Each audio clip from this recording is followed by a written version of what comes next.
이재명, 정진상 한번 안아볼 수 있도록 허락해달라. 김성진 기자. 보석 조건 때문에 제가 정진상 피고인과 전혀 접촉을 못하는데 이 법정 안에서라도 휴정하거나 재판이 종료되면 대화는 하지 않을 테니 신체 접촉만 할 수 있도록 부탁한다. 제가 한번 안아볼 수 있도록.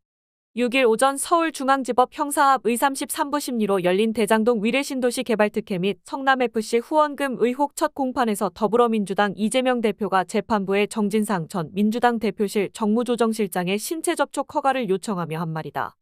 재판장은 이 대표에게 지금 하시겠냐고 물었고 이 대표는 끝나고 하겠다라고 답했다. 이 대표는 공판을 마친 뒤 정 전 실장에게 다가가 몇 초 안 되는 짧은 시간 동안 정 전 실장을 포옹했다. 그리고 등을 토닥이며 악수를 했다. 정 전 실장은 이 대표에게 고개 숙여 인사를 했고 이 대표는 재판정을 떠났다. 이 대표가 재판부에 신체 접촉 허가를 요청하며 정 전 실장을 포옹한 것은 정 전 실장이 자신의 측근으로서 검찰의 수사 대상이 될 고초를 겪는 데 대한 인간적인 안타까움과 미안함 등을 전한 것으로 풀이된다. 이 대표는 이날 공판에서 발언권을 얻어 검찰이 자신에게 씌운 혐의에 대해 직접 반박했다. 검찰은 이 대표가 성남시장 재직 당시 성남도시개발공사에 4,895억 원의 손해를 끼치고 측근들을 통해 직무상 비밀을 업자들에게 흘려 7,886억 원을 챙기게 했다고 주장하고 있다. 성남FC 구단주를 겸임하며 4개 기업의 후원금 133억 5천만 원을 받는 대가로 건축 인허가나 토지 용도 변경 등 편의를 제공했다는 혐의도 덧붙였다. 이 대표는 비밀을 이용했다 이런 식으로 기소가 돼 있는데 상식적인 입장에서 봤을 때 기본적으로 말이 되는 소리냐는 생각이 든다고 했다. 이어 민간 사업자였던 사람들은 제가 혐오에 맞지 않는 부동산 투기 세력들이고 이들이 성남에서 발붙이지 못하게 하는 게 중요한 내심의 목표 중 하나였다며 그들이 원하는 바들을 단 한 개도 들어준 게 없다고 말했다. 아울러 민간 개발 해달라는 거 절대로 안 해줬고 환지 사업 해달란 것도 제가 끝내 안 해줬고 자기들이 산 땅 중심으로 사업 지정해달라고 하는 주민을 빙자한 민원도 전혀 들어주지 않았고 병합 개발이 아니라 대장동 따로 떼서 하자는 것도 안 들어줬고 자기들 입찰 말고 경쟁 공모 말고 사업자 지정해달라고 하는 것도 성남시 차원에서는 하나도 된 게 없다고 했다.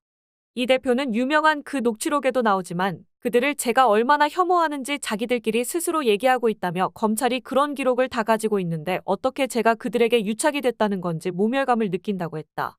또 그들과 유착됐으면 조용히 수의 계약을 하면 되지 뭐 하려고 이렇게 요란하게 공개 입찰을 거치면서 하겠냐며 녹취록에도 나오지 않느냐고 했다.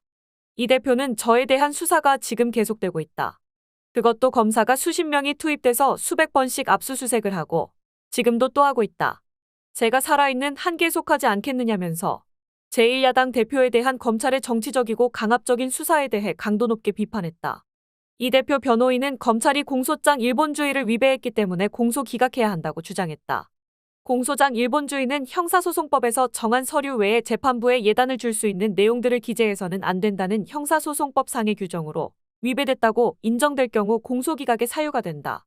이 대표 변호인은 전체적으로 아직도 심리의 대상이 무엇인지 도대체 구성요건에 해당되는 피고인들의 행위가 무엇인지 특정이 안 됐다.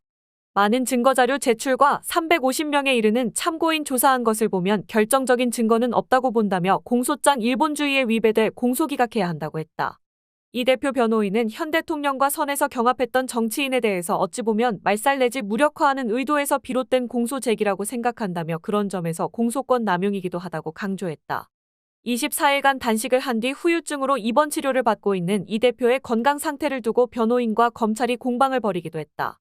검찰은 이날도 대장동과 관련해 2시간, 위례신도시 30분, 성남FC 1시간 30분 등 총 4시간 분량의 프레젠테이션을 준비했다. 검찰은 지난달 26일 영장실 질심사 당시 500쪽 분량의 PPT를 준비해 5시간 가까이 진술한 바 있다. 이 대표 변호인은 근육이 많이 소실돼 사실 앉아있는 것도 굉장히 힘든 상황이라며 얼마 전 영장실 질심사에서 8에서 9시간 장시간 앉아있어서 굉장히 크게 후유증을 겪고 있다. 회복하는 과정이 더뎌지고 있다고 설명했다. 그러면서 먼저와 같이 장시간 모두 절차가 진행된다면 똑같이 악순환에 빠져서 향후 재판 진행에 차질이 생기지 않을까 굉장히 두렵다고 했다. 이 대표는 이날도 지팡이를 짚은 채 법정에 출석했다. 이에 검찰 측은 저희도 재판을 떠나서 피고인의 빠른 쾌유를 바란다면서도 다만 이미 지난번에 한 번 기일 연기됐다. 상당히 오랜 기간 준비 기일이 걸리면서 상당한 시간 소요됐다. 종전 일정대로 재판이 진행되길 바란다고 말했다. 또한 검찰 측은 영장심사 때도 혹시 모를 경우 대비해 의료진을 대기해 9시간 신문이 된 걸로 안다.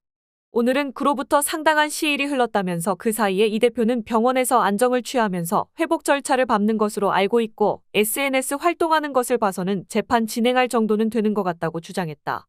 재판부는 검찰 측의 일부 공소사실과 관련한 모두 진술, 이 대표의 반박 발언 등을 듣고 1시간 20여 분 만에 공판을 마쳤다.